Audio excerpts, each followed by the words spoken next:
In 3, 2, 1, we're live. Lala ko magti-TikTok sa'yo ka. We're live. We're live because the weather downstairs is hot. Kumusta? Isang mapagpala at mapagpalayang linggo sa inyo. Linggo. Hello sa ating lahat. Marlon, it's a Sunday and it's the weekend. Baka meron ka namang marites sa akin dyan. Marites? Merong pa. Tapos saan ba pumupunta ang mga tao kapag weekend? Sige nga. Siyempre, sa simbahan. Yung iba. Wow. Yung That's iba the Marlon we know. Of course, di ba? Kahit mag-isa ako pa, magsisimba ako. Oo na, tinuruan niyo ako mag-online mass. Napanood mo ba yun? Pinag-usapan ka namin ni Cathy eh. Alin to? Doon sa Great Conversations. Alam mo sa ako natutunan yung online mass? Meron yung ABS-CBN, yung Kapamilya channel, yung kay Father Kaluwag. May pari bang Kaluwag? Oo, Ateneo yung pamot. Sorry, Naging sorry Ateneo yun, si Tito Kaluwag. Yeah. Diba? And 5:30 to 6 yun, nung pandemic, di ba nakakulong lang tayo. Tapos, hindi nakakasimba. Araw-araw yung Monday to Saturday, 5:30 to 6. Tapos noon, yung 6, yung pangayon sabi ko sa'yo, kahit pa paano nakapagpapawis pa. Nagsara ba ang simbahan ng pandemic?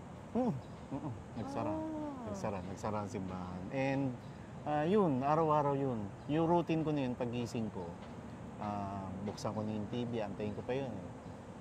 Tapos, gumigising ka o dahil gising mo talaga maaga? Gising ko talaga, maaga ako gumising. Lugi ako lagi pagka hindi ko alam. Yun na yung... Bakit automatic sa'yo na TV bubuksan mo o dahil magmimisa ka talaga? Every automatic Sunday TV. yan o Automatic everyday? TV, tapos punta na ako CR, Lamos, toothbrush. So, dasal mo ng konti. Tapos, bubuksan alam mo ko TV na 5:30. tapos di ka naman manonood? Hindi. Bukas mo na dahil lalo alam mo 5:30 pa naman. May oras ka pa. So, yun lang rin naman yung CR sa kwarto ko. And, Lamos, toothbrush. Tapos, ready mo na sarili mo. Sa misa na. Meron pa akong ron pa sa kwarto, yung lazy boy. Wow. Minsan mainit eh. Pagka, di ba, sa likod. O kaya minsan, kuwahila ka ng magdadasal ka talaga. Minsan kakatok yung kasambahay dahil minsan papadala akong pagkain sa kwarto. Alam na nila pag di ako sumasagot, tapos malakas yung TV na may misa. Yun yung... Ang lazy boy, Marlon, hindi siya kagaya ng Ogawa, no? Na merong massage. Hindi. I-recline ka lang I-recline mo lang, tapos nakataas lang yung mo. Nakakatulog ka naman minsan. Pang lazy, pantamad talaga. Yan, gusto mo matulog, kukuha ka kunwari libro, may babasahin ka. Oo nga, may babasahin ka, di ba? Makakatulog ka. Anong huling libro mo na natapos mong buo? Yung kay Attorney. Kingmaker, no? Ako rin yun. Hindi ko na matapos-tapos yung mga susunod na inattempt kong buksan. Hindi, may nabasa pa ako yung kay kay Sir Gary Vasquez. Maliit lang. Oo. Buo, sa mga contractor. natapos mo? Oo, natapos ko. Kay Sir Gary, shout out. Hindi ko alam kung nanonood siya. Is reading a book the kind of weekend for you? Hindi. Everyday routine ko nung nagtatrabaho na ako as a journalist, dyaryo. Nawala na rin. But yun, reading pa rin yun. Reading pa rin yun. Dyaryo yun. Kahit sa opisina kita mo naman, requirement ko yun. Pahingi akong dyaryo din. Nakalatag yan. Nagpa-subscribe ka pala noon. Nagpa-subscribe pa ako. Kailangan ko yan. May subscription tayo noon. Kailangan yan. Hindi kagaya ng, hindi trip mo yung pag-weekend, pupunta ka sa isang posh resort sa Palawan. Grabe, no? Magkano? Lowest yata ron, 500. Per night? 500K? 500,000. Oo, $500,000 per night. Per night. Per night, And pareho ng kanina bago kami nagkita, sabi ko, uy, nagbakasyon yung pamilya. Sabi niya, oo nga. So, isa information namin. So, isa ng marites tayo. Marlon, ang 500 per night is sa isang room lang yun, ha? Sa isang room category lang yun, ha? Hindi isang villa. Palagay mo isang villa. Sige, sa villa.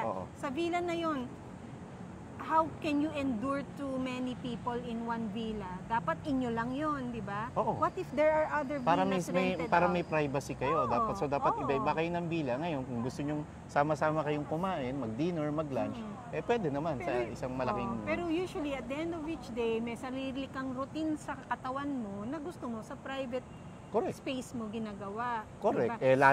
Lalo, pag gusto mong... paano kung hindi naman lahat, Eh, paano kung lahat napapaganon? Meron ngang nasawi dahil sa ganyan, dahil hindi naman nag-aamoy-amoy ng kung ano-ano eh. Ayun, napahamak, nasawi. Umalis ng bahay na buhay, bumalik. Tapos, paano kung alakati binag ka, na inalok ka rin, di ba? Naku, patay tayo dyan. And Pam, ano to ha? Galing to galing ng abroad. Straight from... Abroad, dumiretso agad dun. Straight from an official duty, pumunta ka kaagad sa isang bakasyon. 3 days yata ito, Pamela. 3 days. 3 days. Pareho tayo ng information, di ba? So, Engrande. Engrande. Tapos mahal. Very New York. Tapos isa kang public official. Sino nagbayad niyan?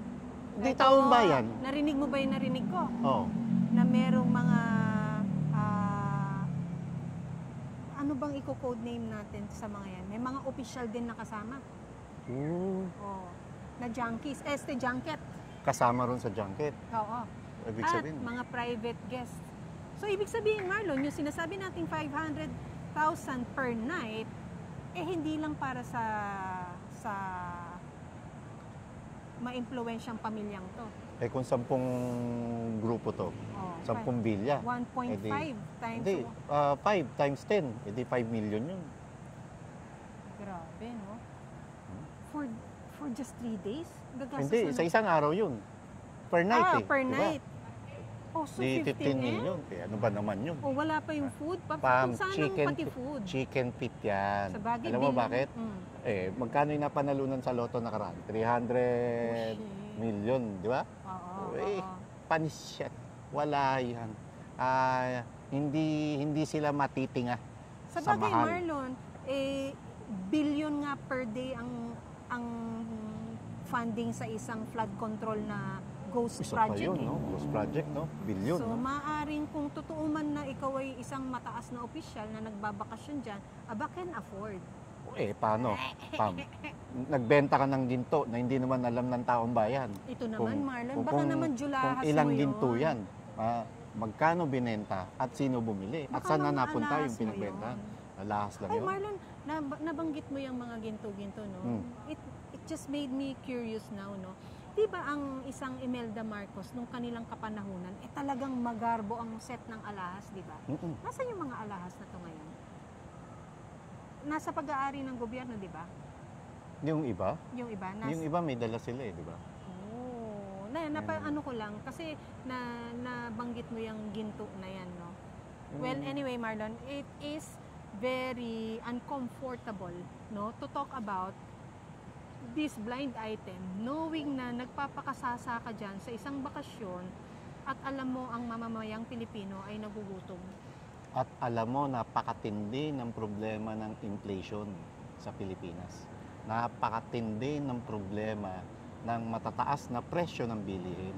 Napakatindi ng problema dun sa inaasam na 20 pesos per kilo ng bigas na lang hinihiling. Tapos kayo, kung gumastos kayo ngayon, gabi-gabi, ganun na lamang. Napaka-insensitive ng ganyan. Kasi alam mo, Marlon, yung pagiging insensitive mo, nakakaapekto yan sa mga taong tumatanggap sa'yo. Kaya hindi rin maraming tao ang nire-respeto yung privacy ng pamilyang nabanggit dito sa blind item na to, na alam mo yun, because it affects a certain server, sabihin na natin na gano'n, na sabihin na natin, anong tawag doon yung may sarili kang nag-aasikaso sa'yo? Bellman? Butler. May butler ka, no? Na itong butler na to, maaaring sa sarili niya na hindi naman nag-a-agree sa nakikita niya, nawi-witness niya na pagwaldas mo ng pera, lalabas at lalabas ang impormasyon sa tao. Paano ba nakakarating sa atin? Ibig sabihin, either amongst them na magkakasama doon, inilalabas ang impormasyon. Mahigpit daw ang security, ha? Pam, ibig sabihin, hindi lahat ng kasama nila loyal sa kanila. Ibig sabihin, yung iba talagang napipilitan na lang sumama kasi meron silang personal na interest. Pambigyan daan ko lang, ha? Meron na namang kidnapping incident na nangyari. May-ari ng isang, at paano ba matatawag tong ano ba ibang mo, na isang malaking hardware store. Anak na may-ari ng one-stop shop na hardware store. Na dinukot. Nagbigay na ng 150 million. Buhay. Ransom. Buhay. Hindi natin alam. Bakit tahimik? Ibig sabihin, Kasi the last time we heard na naglabas ng travel advisory ang China, naglabas ng Amerika. travel advisory ang Amerika, naglabas ng travel advisory ang Korea. So, saan tayo pupulutin? Ito ba ang sinasabi ng isang palengkera na at butangera na hindi totoo na malala ang krimen dahil walang nakikita sa harap niya, wala siya nakikita paglabas siya ng bahay. May dinukot na naman po, may kidnap victim. Remember, pang tayo rin ang unang nagbanggit noon nung sa kidnap nung kay Anson, di ba? Binanggit ko yun, pasakalye lang. May dinukot po, and paglipas ng ilang araw. Ito, nasa balita na. nasa balita na. Ito, anak ng may-ari ng isang napakalaking hardware store. Marlon, Dinukot kasi po. yung huling similar news na ganyan, yung kay Mr. K, na naglabas din ng pamilya para sa kaligtasan nga naman ng mahal mo sa buhay. Di ba? Gagawin mo ang lahat, mailigtas lang yan. Nag-ransom ka na, ibinalik pa sa'yo. Hindi nga ibinalik eh, nakita na lang eh. Nakasama yung driver. Nakita mo na lang na wala ng buhay. Wala nang unalive na. Ito kaya, may balita? Hindi pa So natin kung alam. malaking hardware, Natin alam. ito ay Chinese din. Malamang. Kasi, you know, Malamang. the hardware Malamang, businesses. malamang. And malaking challenge ito sa, ayun, kahit papano, nag-reward, nagbunga yung kanyang hirap. Nagbunga yung kanyang pagtaya para ipahiya ang dating presidente ng Pilipinas na naging dahilan kaya tumaas ang sweldo ng kapulisan at ng militar, ngayon, bagong talagang chief PNP. Malaking hamon to ngayon kay General Nestor Torre na alam ko, Kabagong, pwesto ngayon, sa kasi June 7 ang magre-retiro si Marbil. Matatapos yung extension. Ang ceremonial turnover by that day din. June 6, Parang, not sure, oo, parang nga, ganun. no? June 6. Tanggap na ba ni Marvin? Eh, retired din naman na siya, di ba? Pam, dalawang Na-extend beses na nga lang in-extend. yan eh. Dalawang Oo. beses in-extend. And, yun, maraming nagtataas ang kilay sa appointment ni Chief PNP Torre. Pero kung ako tatanungin mo, wala, yun na talaga yun. Pero Tumayan, Marlon kasi, yung pagtataas ng kilay ng iba, totoo namang kataas-taas ang kilay. Totoo naman. Kasi ito nga yung may pinost ako nung isang araw sa page ko, no? Ang sabi ko, yung uno ka sa lahat ng units mo, sa lahat ng subjects mo, sa lahat ng grade mo, pero ang idineklarang summa cum laude ng batch ninyo, yung may average na 2.75. I'm referring to the number of stars na meron yung mga official. General Torre is a 2-star official. May mga nasa taas yan na naghihintay at dapat sa ladder of success, sila na yung talagang susunod na PNP chief dapat. Traditionally, dapat ganyan, Pam. Pero kasi kasi sa batas, Seniority. sa batas, seniority dapat, di ba? Anong sa batas nasasabi kasi, ng batas? basta ikaw 1-star general ka, pwede ka nang ma-nominate o pwede ka nang i-consider bilang chief PNP. And Pam, may mga gumawa na yan. May mga gumawa na yan. Ang unang-unang, sa pagkakatanda ko, unang-unang gumawa niya na 1-star general na naging chief PNP, si dating Philippine National Police Chief at ngayon comebacking Senator Panfilo Lacson. Tapos ganyan din ang nangyari kay General Bato de la Rosa. Na from 1-star, biglang nalagpasan yung ibang mga senior sa kanya, naging chief PNP. So, kasi nasa ano talaga, nasa kapasyahan at nasa kagustuhan niya ng presidente ng Pilipinas na tumatayong quote-unquote, although civilian in bilang commander-in-chief. So, nasa trust and confidence pa rin. Nasa trust and confidence pa rin. And Pam, alam na natin yung ginawa ng isang Torre, pero para rin namang pangit tingnan sa palasyo ng Malacanang. O baka talagang naipangako na yun, Pam, hindi natin alam. So, reward. Reward na to eh. Na sige, ito, kita mo naman yung ginawa. Talagang Pero Marlon, kung yung ginawa mo naman, talagang halos kamuhian ka ng yun lang buong bansa. Kung yan ang magiging kapalit para makamit mo yung inaasam mo na maging PNP chief, so be it. Good luck na lang after ng retirement mo, after ng pagserbisyo mo sa bayan, and after ng matapos ang termino ng Marcos administration. Oo, paano? How will you be remembered? Yung sa serbisyong ginawa mo? Grabe yun. Grabe yun yung ihilahin at kakalad ka rin. And buti na lang, Pam.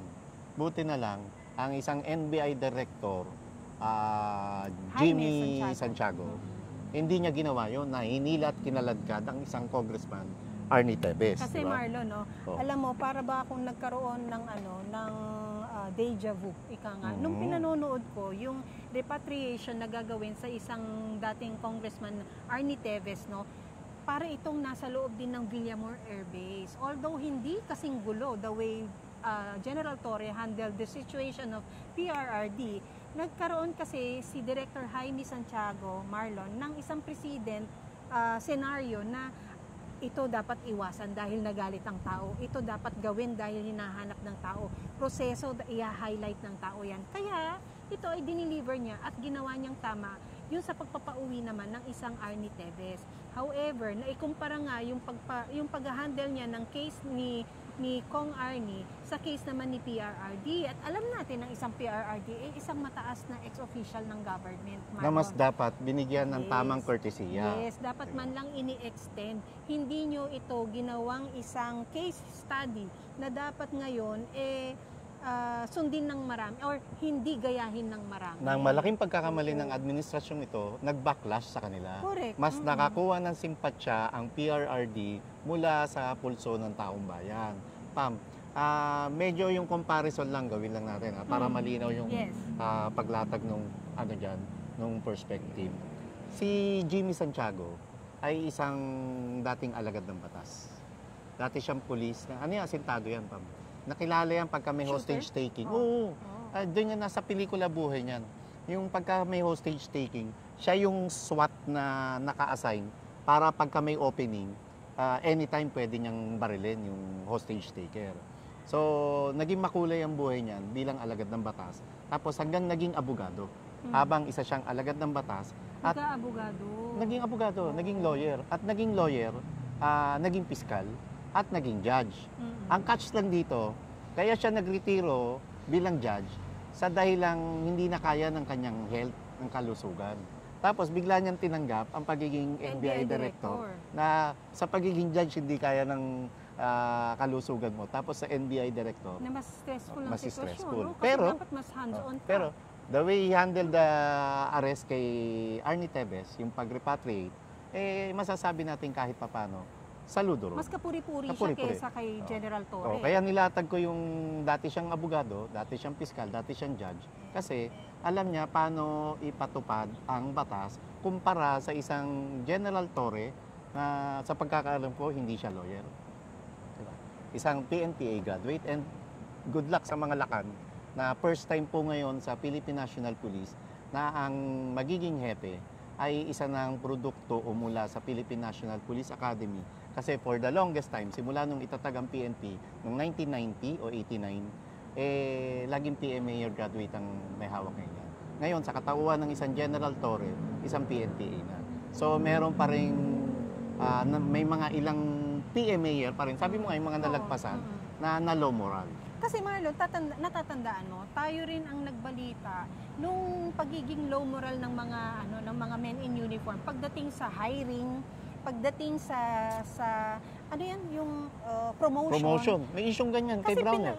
May isyong ganyan kay Browner. Kasi pinakikialaman nila at ginawa nilang monopolyo Marlon, yung pagde-decide na imbis na per unit ang nagde-decide kung sinong ipopromote at kung sinong i-hire, minonopolize nila para sa purposes na yung budget monopolyo din. Maliban dyan, yung palakasan system. Yes, yung mga compadre system, palakasan system, yung pagsisip-sip system and all. Yung sip-sip kay Madam. Yeah, si Madam. Magic word na naman si Madam Marlon. Na nagkaroon nga ng demoralization yung mga nakaupo.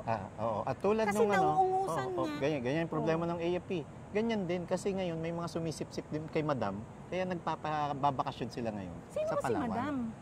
Yung isa, Madam ng AFP. Ito, Madam naman ng Palasyo. Uy, si Madam ng AFP. Itong Madam na itong nasa Palasyo, ito yung madami ng kasalanan sa taong bayan. Sobra. Basta sa pagiging madam niya, madami na siyang kasalanan sa taong bayan. Pero yung alam kong madam ng isang uniformado, Marlon, ito daw yung madam na pabiyahe ng biyahe din eh.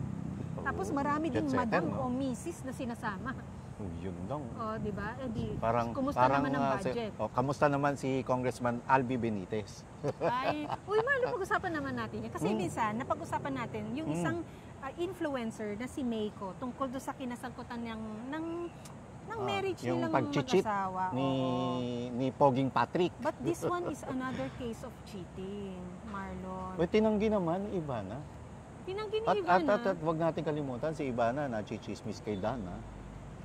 Si Don talunan talaga, no? Yung anak natalo sa sa Laguna. Siya natalo din. Natalo rin sa pag-ibig. Pag-ibig bang matatawag ito? Alam mo, Pam, ang Kung daming Marlon, yung laway lumolodi. mo. Pakalaway mo. Hindi, kaya pa yan. Ang Di pa daming naman. lumolodi kay Albi. Lodi ng mga Tulis, yan. no? Lodi sa kongreso yan. Hindi naman wafu. Syempre, makapal eh. Pero ano yan, Pam, ang maganda kay Kong Albi, ito mga marites ng mga kasama nating media sa kongreso. Ay, talaga ba? Mga beat maganda, reporters, no? mga congress reporters to, ha? Sila nagkukwento. Ang maganda kay Kong Albi, pag iniwan ka niyan, iiwanan ka ng kabuhayan package. So, hindi uuwing luhaan. Hindi nga daw kabuhayan lang, kayamanan package ayun, na nga daw yung yun binigay. Kaya nag-level up na. And sino mga naling sa kanya, hindi ko sinasabing totoo to, pero sino mga naling, mahilig sa magaganda to. Ang naliling sa kanya, puro magaganda. Sipin mo, ang isang Daisy Reyes. Hindi ko naman siya kilala. Si Albi? Pero Daisy Reyes, di mo kilala? Hindi ako.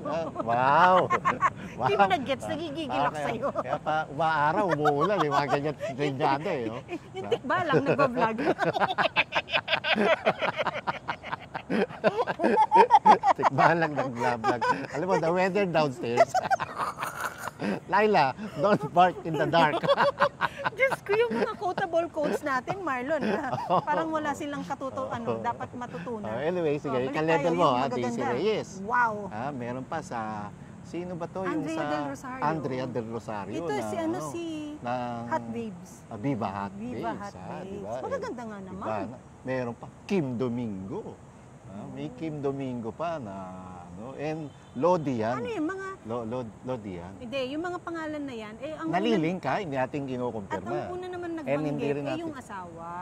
Eto kay Ivana, Oo. Siya naman dang nagbanggit.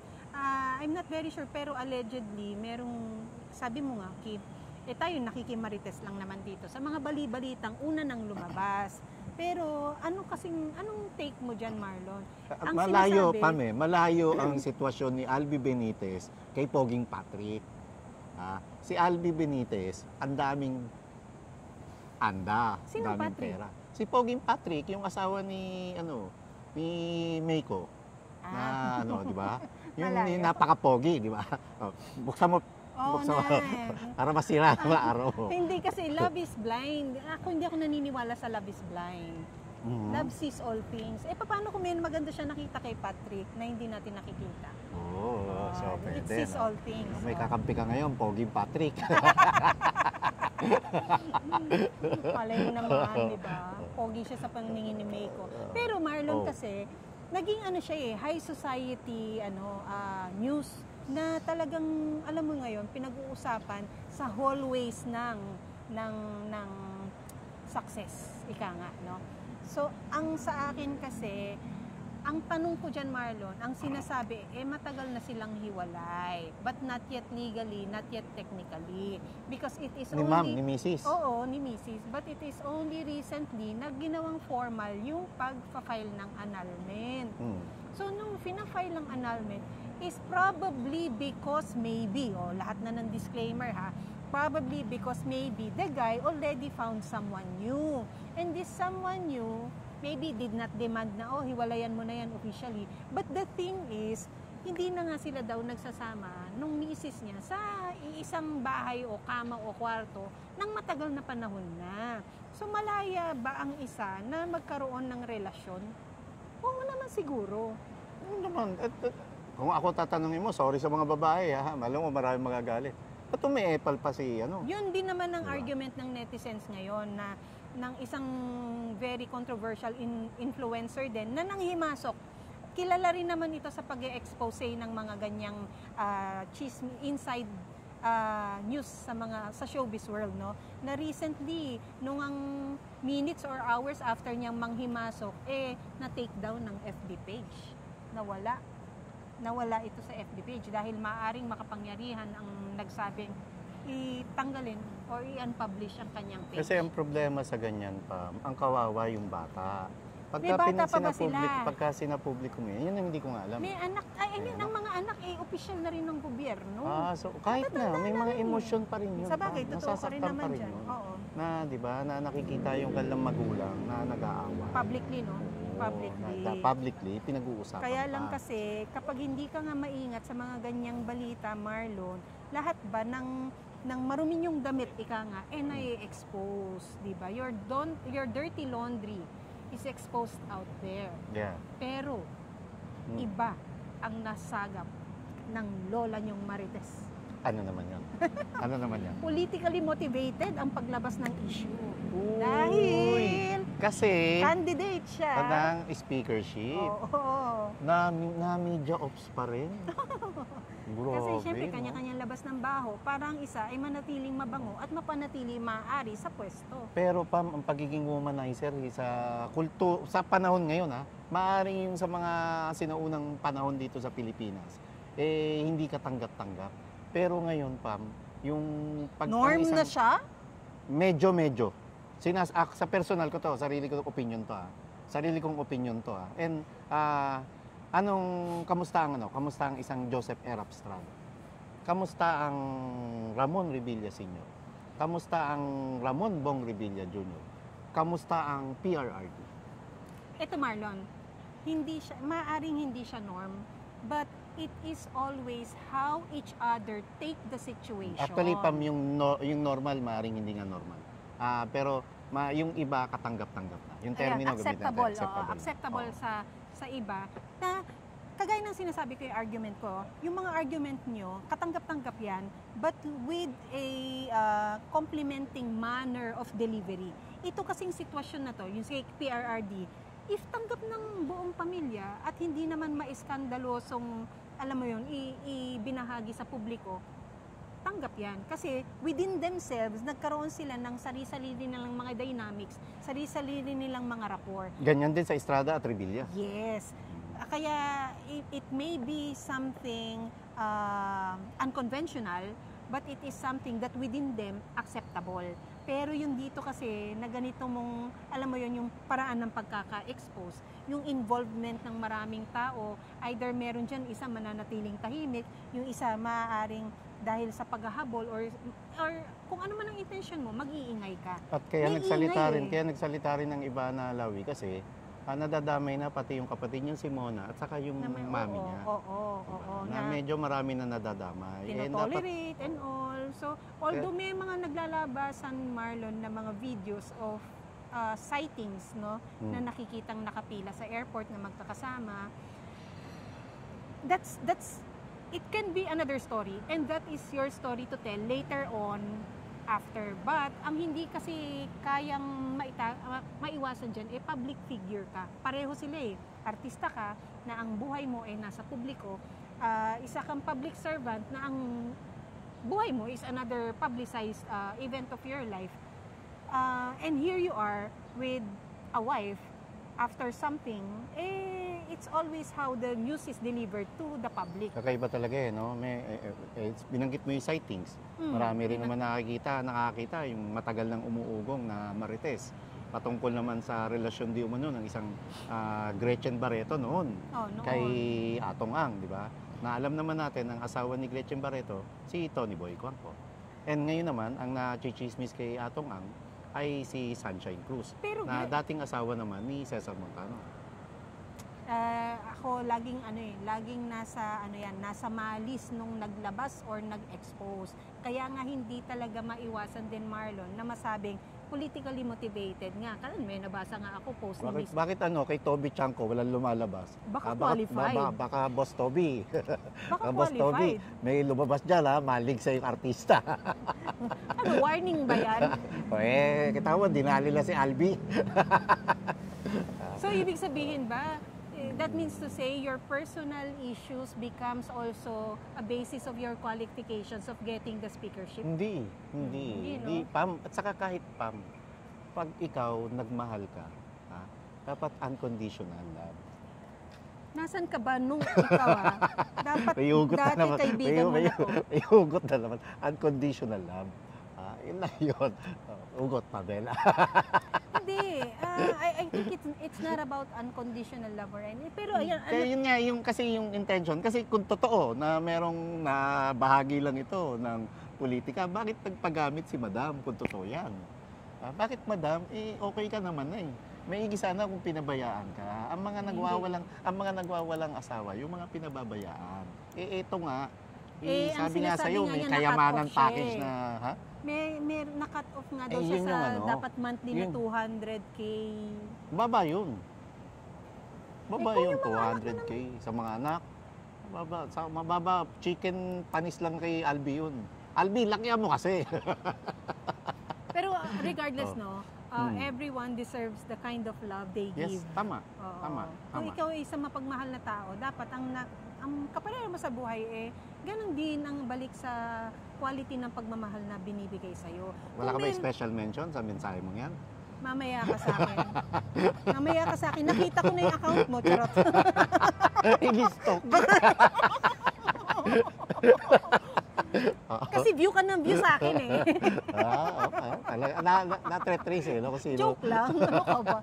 Gigigil ako sa'yo. Sinasakyan ko na lang yung kalokohan mo rin, Marlon Wala na. Minsan tuloy gusto ko na. Gaslight ka tuloy. Minsan tuloy gusto ko na maniwalang, meron nga ba akong ini-stalk? Parang naibig ka na ni Marlon yung buhay ko. Tapos minsan, minsan isipin ko, ba't ako nasasaktan? Wala naman dapat masakit.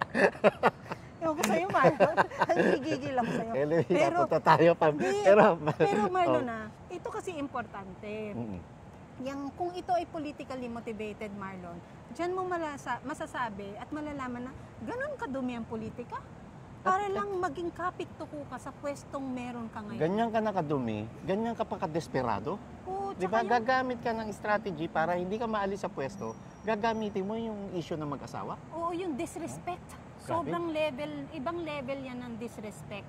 Kasi even to the point na may masira kang pamilya, may masira ka o masaktan kang emosyon, yung credibility din ng ibang party na nasasangkot, masagasaan mo, ibang klase ng dumi, ibang klase ng ibang klase ng kabalahuraan.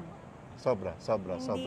Parang dyan mo rin makikita na ang taong nakaupong yan, yung sa pagiging balahura niya, ano ang kalidad ng serbisyo ang maibibigay niyan sa publiko, Marlon?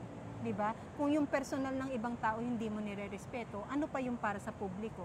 Correct. No wonder sa speakership mo nagawa yung mga maanumalyang budget kagaya ng GAA 2025. Diba? At marami nakaabang pa rin, Pamela. Marami nakaabang pa rin. Kailan kaya yan? And dito natin mahubaran ng maskara yung kung sino-sino mga tao ang nagpalusot sa maanumalyang bycam. Sana matuloy na, no? Sana naman bigyan ng panahon ng Supreme Court because again, Marlon, we are entering the budget season for 2026. So kung yung anomalya ay dinisregard mo nung 2025, edi all the more that you are empowered to do the same for 2026. Kasi walang umaray Ika nga, aanin mo ang damo kung patay na ang kabayo. Yes. Ano pang ipaglalaban mo na paper win na lang kung sakaling matuloy yan, pero wala na ngayong kaban, nagastos na, pero okay lang, naibulsa na. kahit paper win pa rin. Dahil papanagutin natin sila. Papanagutin sila ng taong bayan dahil sa malalang graft and corruption at plunder. Pero nasaan ang pera, Marlon? May babalik pa ba sa tao yan? Nasaan yung para sa kalusugan? Nasaan yung para Hindi man maibalik sa tao yan, pero ibabalik ng taong bayan yung galit ng mamayan. At mag-uupo sa mga susunod na panahon ng taong bayan ng tama ng kandidato. Nagpakita na ng resulta nung nakalipas na midterm elections. Kitang-kita natin. Ultimo, mga militar at pulis ang nagsasabi na hindi nila gusto ang pamamalakad ng Marcos administration dahil doon sa resulta ng local absentee voting na sinasabi natin kahit nung start pa lang ng kampanya na referendum ito kung anong klaseng administrasyon ang Marcos. nagtanong siya sa isang press conference nung siya ay nasa Kuala Lumpur ba siya, Malaysia pumunta. Well, nung umalis siya at sa isang ASEAN event, no, natanong siya ng Malacanang Press, Marlon, kung ano ang kanyang reaction dun sa recent Pulse Asia survey na talagang ang na mumukod tanging ratings ay yung kay PRRD at saka yung kay VP Sara. At siya ay nagiging nandun kulelat sa ibaba. Hindi siya naniniwala. Ang sagot niya, Marlon, why do you always refer to just one survey? Sabi niya, marami pang ibang survey dyan na lalabas. Bakit biglang-bigla nagpatawag ka ng huwad na courtesy resignation? Na cosmetic lang pala. Na pabalat bunga lang pala, di ba? Dahil hindi nyo alam ngayon sa palasyo ng Malacanang kung paano mapapabango yung bumabantot at pabantot mong image. Marlon, paano aayos kung ang daming nag-resign na dinecline niya? Ibig sabihin, mananatili sa pwesto tong mga to. At so far, isa pa lang or dalawa ang kanyang tinanggap. Yung sa CHED at yung kay DENR Loizaga. At si ano pa, ang talagang, alam mo, ang talagang marites na may mga nakakwentuhan tayo, mga ano to ha, mga hukom, at iba, mga justice pa. Wow. Kwentuhan natin. Alam mo, sabi nila, ang tinarget lang talaga dyan si Soljen Guevara. Huh? Why don't you have the balls to face that person and tell him, I'm not happy with how you perform, you're out, you're fired. Diba? And weak talaga, no? Weak nga. Weak talaga. Weak nga. Wala kang ano to, walang balls. Walang balls talaga. Maigi pa fishball, lumulutang. Ito, nagsishrink. Habang piniprito, lalong lumiliit. Ano to, pusit? And basta, tingnan natin kung saan papupulutin ng administrasyong ito. And yung galing siya ng Malaysia, no? Walang nagtanong kung nasa na po pang ilang biyahe mo na to. Anong taon na to? Anong pledge? Oh. And Pam, ang balita natin, total, nabanggit na rin naman natin yung Malaysia, no?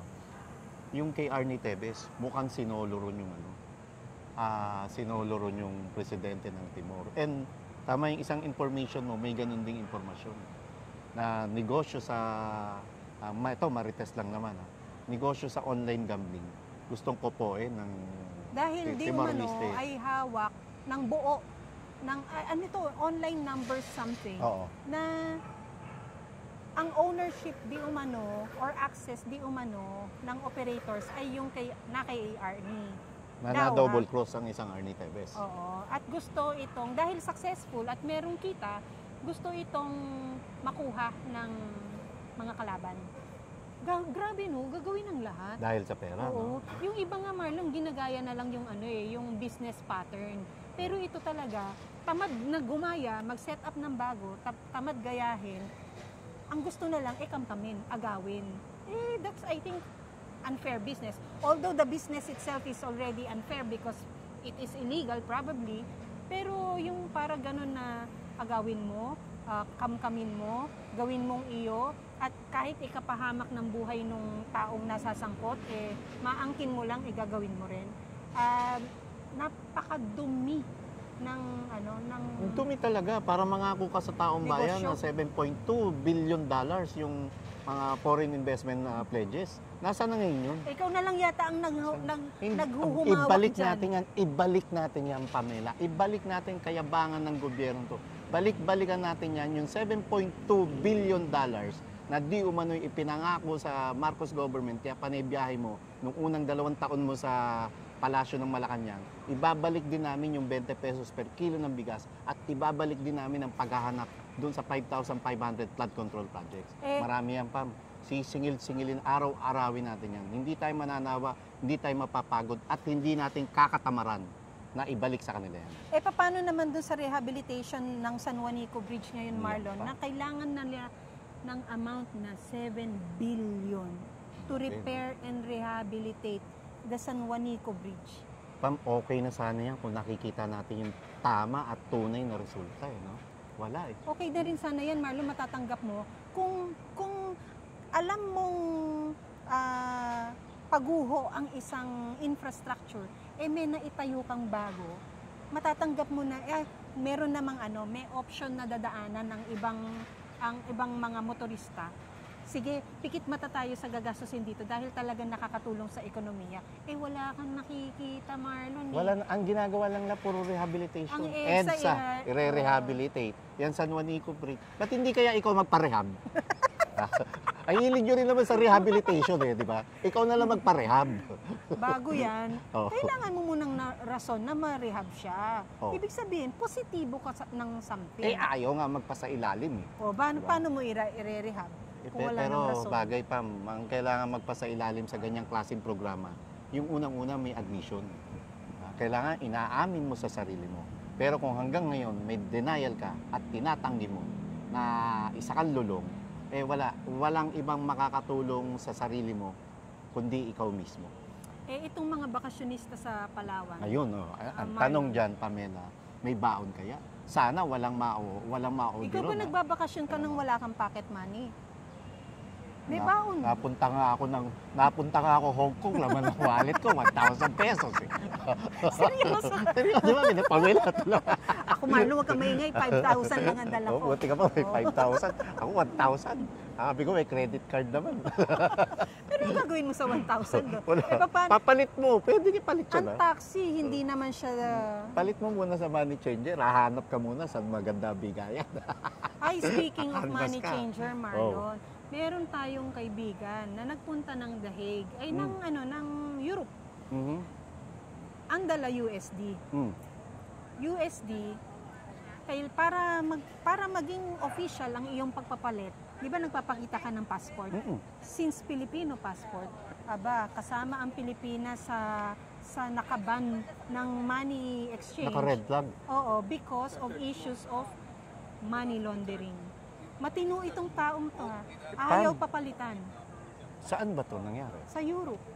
Hindi sa The Hague? Well, syempre yung entry point mo, hindi na natin kailangan i-disclose. May isa siyang entry point sa Europe na talagang pangmamahalin lang na, alam mo yun, yung mga can afford lang talaga nakakapunta. This person can afford, but unfortunately, has with him US dollars, walang euro. Pangit ng pangit ng image ng Pilipinas. Alam mo, to the point na kailangan mag-explain na kailangan lang para makakain kami. Matinong tao ang sinabi, no. As in no. To the point na yung no niya, hindi na niya maisingit yung explanation niya. Ang tinuhan, napapahiya dahil sa kalokohan ng namumuno ngayon. Dahil sa imaheng ibinibigay niya sa ibang bansa, kung ano ang Pilipinas. Alam mo ba't ko tinanong yung The Hague, hindi dahil nandun ang PRRD Pam, di ba sa The Hague din nagtatakbo yung isa, tapos nagpa-selfie? Prague naman yun sa Prague ba yan? Pero akala when ko it's sa Europe, sa Europe, di ba? Sa Prague pala yun, akala ko sa The Hague yun. Nagtatakbo, nagpa-selfie, di ba? Kulang na lang, badapa kung nadapa yun. Actually, Marlon, yung nagsabi nun, baka may PNF defect lang baka frag yun. Pokak no? Pokak. Hindi, Pam, alam mo bakit? Kasi ang napagtuunan lang natin pansin doon yung kaplastikan niya na yung peking selfie, di umano. Pero may mga usap-usapan doon na mukhang nag-deposit doon. Hindi kaya isa rin yun. Kaya pumangit lalo image ng Pilipinas. Di ba? At saka Marlon, yung recently na napabalita na mga fake documents na ipinresenta sa isang bangko sa Hong Kong para makapag-withdraw ng bilyong-bilyong amount. Na naging Marlon, naging headline sa Taiwan ito. And when it's headline sa ibang bansa, nakakarating ito sa mga iba pang bansa na ng Europa, ng kung saan-saan pa. Dito lang naman sa Pilipinas, meron talagang news blackout kung anong klase ang namumuno. Dito sa Pilipinas, na unfortunately, ang media ay nabubusalan. Bagay, Pam, binanggit mo yan, yung heavy luggage. No? Issue pa rin yan na hindi na-resolve. Saan napunta ang gold, hindi natin alam. Yung alitagtag bypass, hindi natin alam. Diba? Kung every time na lumalabas sila, palibhasa sila ay merong immunity, ano ang laman ng kanilang mga bagahe, hindi natin mabigat, alam. Pam, galing ka sa ASEAN. Bumalik ka ng Pilipinas, hindi ka man lang nagbigay ng maikling ulat sa bayan kung ano ang naging resulta nung dinaluhan mong ASEAN Summit. Ngayon, nasan ka? Malay mo naman, happy weekend. Kaya sa inyo din dyan na naglalaba ngayon. Pam, presidente ka ng Pilipinas, walang bakasyon. Kung yung mga ordinary ng government employee, bawal ang lunch break. Oh, Di ba? tama, Tapos tama. sa'yo pwede. Well, Grabe. tama, allowed ang lunch break, pero rotation na. Puro rotation, Para di ba? hindi magsasara ang Oo. window mo, para tuloy-tuloy ang serbisyo. Ikaw bilang presidente, mag-ulat ka sa bayan. Ay, Wala lalo eh. niyang low lunch break na yan, kay PRRD yan, di ba? Ang alam ko. Oo, ang alam PRRD. ko. Kasi ayaw Alam ko. niyang yung panahon niya kasi, nilinis niya yung question ng mga government employees na hindi friendly, yung ang tagal-tagal mag-lunch Yung break. hindi marunong kumilala ng basic courtesy, Yes, yung nakasimangot, oo, di ba? Masungit, parang sinistapya, di ba? Tapos ang tagal-tagal ang tao PRRD ngayon, PRRD. nakalinya. Tapos hanggang sa ginawa niyang no lunch break, but rotational. Ibig sabihin, nag-lunch ka na mas maaga para yung susunod na shift, bukas pa rin ng window for continued service. Correct. Yan. Talagang si PRRD kasi, Marlon, inilapit niya ang gobyerno sa tao. Talagang ano no? Talagang maraming naghahanap doon sa tunay na administrasyon, tunay na pamamalakad ng isang PRRD kumpara sa kasalukuyang administrasyon. Totoo yan. So yun ang namimiss ng maraming tao. Kaya it's no longer in question why he is still the most famous, most trusted public official of this country, no? At alam mo, walang rason para umaray ang isang Marcos Jr. because you are nothing compared to this man, PRRD or Rodrigo Roa Duterte. Wala ka sakaling kingan. Sabi nga ni Mayor Baste, wala ka dyan kung hindi dahil sa kanila. Yung maraming taong lumabas noon sa Davao, Marlon, na hindi niya nililingon, na hindi niya nire-respeto. Diba? So, that's why, ang sabi rin ng isang Mayor Baste, you will never be loved. Habang dinudugo ang kaban ng bayan, gilagid mo naman panay ang pagdugo.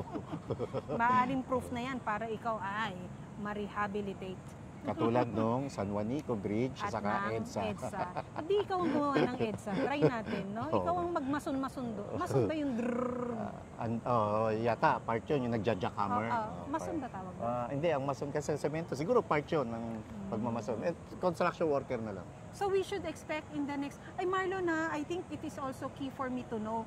I think merong multi-number coding na ina-apply sa EDSA. yung Anong add-Eden scheme. Pagka-add yung number mo, Monday, MWF. Tapos MWF, tapos pagka even, TTHS. Ang zero? Even yun. Sa Hindi ano ko? Friday, MWF? TTHS. Tuesday, Thursday. Baka mali ako tama nyo. Pati weekend kasama? Alam ko, not sure. Kaya no. para even. Kaya Saan ako sabi ko, dadaan? lamang dito yung may ibang maraming sasakyan. So, ilan sasakyan ni Marlon? 10. Wala. Matchboxes. Ano yun? Yun yung kotse-kotsehan. Kutsi-kutsihan. Yung may string. Yung hinihila. Ngayong linggo po sa mga naglalaba at sa mga nag-grocery dyan na mamlansya, kayo po ay mag-iingat. Maghanap lang din po ng oras para makapagpahinga. At may babati sa inyo. Wait lang dahil weekend. Sige, ayan na naman. Ayan na naman. Ito po ay kapapanalo lamang bilang isang kongresista. Bagong-bago. Sana po ay makapaglingkod ng mabuti sa gobyerno. Ayan, Laila. Laila, hi! Laila, Kaway-kaway. when you're in Congress, please do not Bark in the dark. Maraming salamat po sa inyo. Ako po si Pam. Ako si Marlon. Kasama si Laila Chikadora. Dito sa Bind your own dito opinion. sa third floor studio po. Please don't forget the LSS. Like, share, subscribe at yung DSA na. Don't skip ads. TYL. Laila, Thank you, Lord. don't Thank you, bark Lord. in the dark. Thank you, Lord. Bye guys. Ingat po lahat. Happy weekend. God bless. Happy weekend. God bless because God is the best.